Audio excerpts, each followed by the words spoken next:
Hey everybody, this is Jeremy from Gadgetel, and today I would like to show you the Blu-Rex Slim Folio case for the Kindle Fire HD, the 7-inch Kindle Fire HD.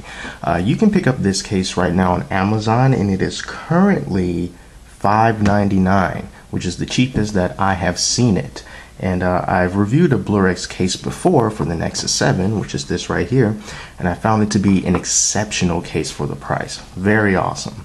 So now that I have the Kindle Fire case in, I just wanted to show it to you and let you make a decision on whether or not this is something that you would like to buy. So let's just go over some of the basics here. Blu-Rex tends to use a very familiar form factor and design for their tablet cases. Some of them all have this kind of a claw structure that grips the tablet and holds it in place. It was the same thing for the Nexus 7 here. This has a synthetic leather front and back, same as on this tablet, on this case here, and then has this microfiber interior to just help protect your tablet so it doesn't get scratched, since most of these things do have black backs on them.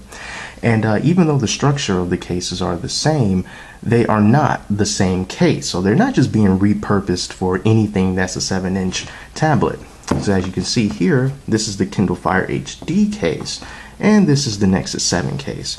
And just by putting this on top, you can see the difference in sizes here, because the Kindle Fire HD is wider, but at the same time it is shorter than the Nexus 7. I'm not too sure if you can tell, but if you bring it down like this, you can definitely see that it is wider than this case, because Amazon designed it really to be made in landscape orientation as opposed to portrait, like the Nexus 7. So a very similar form factor for these cases, but not the same.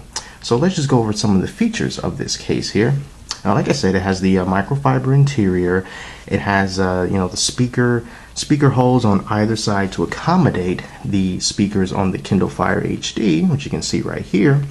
And when you want to put it in, it really could not be easier. What you do is you just basically line up where the speaker holes are. That way you know that you're applying the case properly. So I'm just going to do that. And what you do is you just kind of slide it in like this.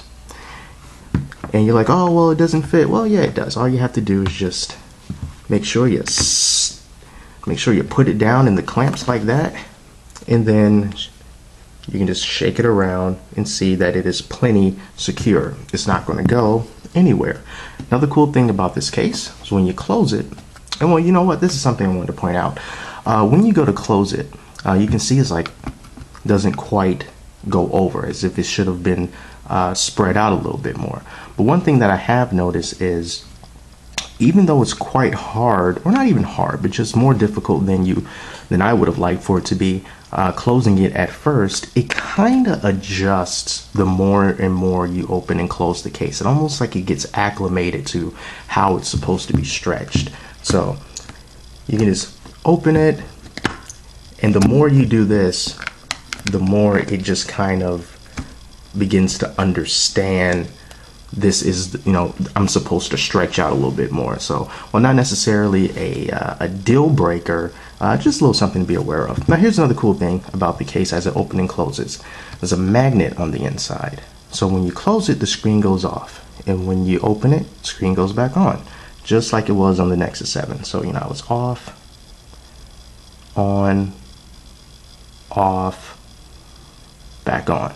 So you really don't have to worry about really pressing the power button on this thing all that often, because it's kind of difficult to do in the first place, because the power button on the Kindle Fire HD is over here, and it sits pretty flush with the casing of the device. So just making sure that you don't have to, like, oh, where is it, because you're flipping it all over the place, like, where's the power button, where's the power? You don't have to worry about that. You just close the case. So let's open it,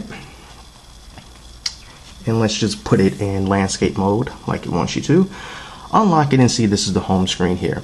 Now, other cool thing about this case was the same way that it was on the Nexus 7, is the 3 different positions that you can set the case up in. So you can have it in position number 1 inside these grooves here, position number 2, and position number 3, which is really great when you're trying to watch videos. One thing that I like about this case over the one on the Nexus 7, which I'll show you, and it just goes, and I keep bringing up the Nexus 7 case because it just shows like how these cases just got better over time. Things that didn't quite work out on the previous one gets better as they go along, since this case is older than the one on the Kindle Fire HD. So you see, it has the same, positioning, but you can't move it unless you undo these bottom clamps. And then once those clamps are undone, then you can set it up. And I am happy that with the Kindle Fire HD, that's no longer an issue. It just automatically sets up like that. So how does this actually work in practice? Well, let's just take a look. Let's bring it to the farthest position closer to me. And let's say I just want to look at some Walking Dead videos, in which I have one here stored in the cloud. It's just a, just like a free featurette.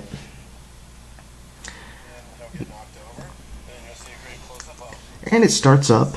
So if you're just sitting there eating dinner, or you're just looking at TV and you want to have 2 videos going at once, you can totally just set this up as a stand. You can see it from all angles. This part right here just kind of props up, and there's a lot of room in between there, and it's also very sturdy. So when you want to just scrub through things like this, like, oh, I don't want to see that, or I want to pause it, or I want to go back 10 seconds, something like that, or go back home, you don't have to worry about touching this screen and having the tablet just kind of go for itself. You can just poke it and prod it and push on it, and it's just going to stay in the position that it should be in, which is really good. It's very sturdy. Let's go back to the home screen now. And if you didn't want to use it in landscape mode, if you just want to use it in portrait mode, then you can do that too, because it folds back just like a book, just like this. And as it folds back like this, it sits very flush, very even. This back doesn't slide around. Again, in comparison to the Nexus 7 case, when you fold it back like this, you can see how it just kind of wobbles and wobbles and wobbles and wobbles. However, if you want to do the same thing with this case, no such not wobbling to the degree of the Nexus 7 case, so it's a lot firmer in the hand, and given the size of the bezel on the Kindle Fire HD screen, you don't have to worry about actually touching the screen if you decide to hold it in one hand. So it feels very comfortable as you're scrolling through things, and if you wanted to read a book, this is also very comfortable. Left-handed or right-handed, doesn't really matter what hand you work with, the case will just pretty much stay exactly where it is. And for right now, for $6, oh man, forget about it. This, it is a really fantastic deal. So let's just go back home.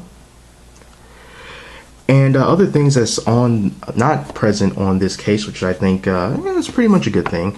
There is no elastic band like we saw on the Nexus 7. There was a elastic band around here to just kind of keep the well, this is what it was used for, so that this back end wouldn't slide so much. You would just use this elastic band and wrap it around the 2 bottom clamps here to keep it from moving all over the place. But they have fixed that problem. Blu-rex has fixed that problem, so you don't have to worry about that. You don't need an elastic band. There's also no hand strap, which is not a deal breaker. That's totally fine. And let me power this back on. You see right now I'm just trying to look for the power button. It's in a very weird position. Turn it back on like that. Yeah, so this is a very solid case for the Kindle Fire HD, the 7-inch, and I know that since its availability is now in some European countries, if you're looking for a case, just go to Amazon and yeah, check out the Blu-rex case for the Kindle Fire HD 7. Or if you don't want to buy it, here's another option. I have 10 of these to give away. This is just 2 right here, but I've got more away in the background, and that beeping is kind of annoying. But if you would like to win one of these cases for the Kindle Fire HD 7, let me just set this up this way. if you would like to win one of these cases, all you have to do is just follow the link below. It's going to take you to a page on Gadgetel talking about this case, and from there you just follow the instructions on that post, which is really just send me an email and tell me that you want this case. Tell me why you want it. You know, it can be really brief, whatever you want. That's the way to enter. And then I will select 10 of those at a random, and then I'll email you back telling you that you won. And from there you just send me your shipping info, and then I will get one of these cases out to you in the United States only. So if you live internationally, I am sorry. This giveaway is only going to be for those living in North America. So yeah, you win one of 10 of these cases from Blurex. So thank you, Blurex, for that. And even if you don't win, it's going to be hard to find a case of this kind of quality for the Kindle Fire HD for that price. I've seen it go for about just under $15 on Amazon, and then I check again today and see that it's gone down to $5.99. That is incredible. It's a very sturdy case. I've used the similar type of case for my Nexus 7 for months now, and it's just as good as it always has been. You know, you can try to go for something more fancy, wood engraving, this or that, but if you're looking for something simple, cheap, effective, and it works, then I think that this Blurex case is going to be your best choice, or at the very least one of the best choices. So yeah, enter the contest. Maybe you win, but even if you don't, it's still a great deal. So until next time, I'm Jeremy from Gadgetel, and I'll see you next time.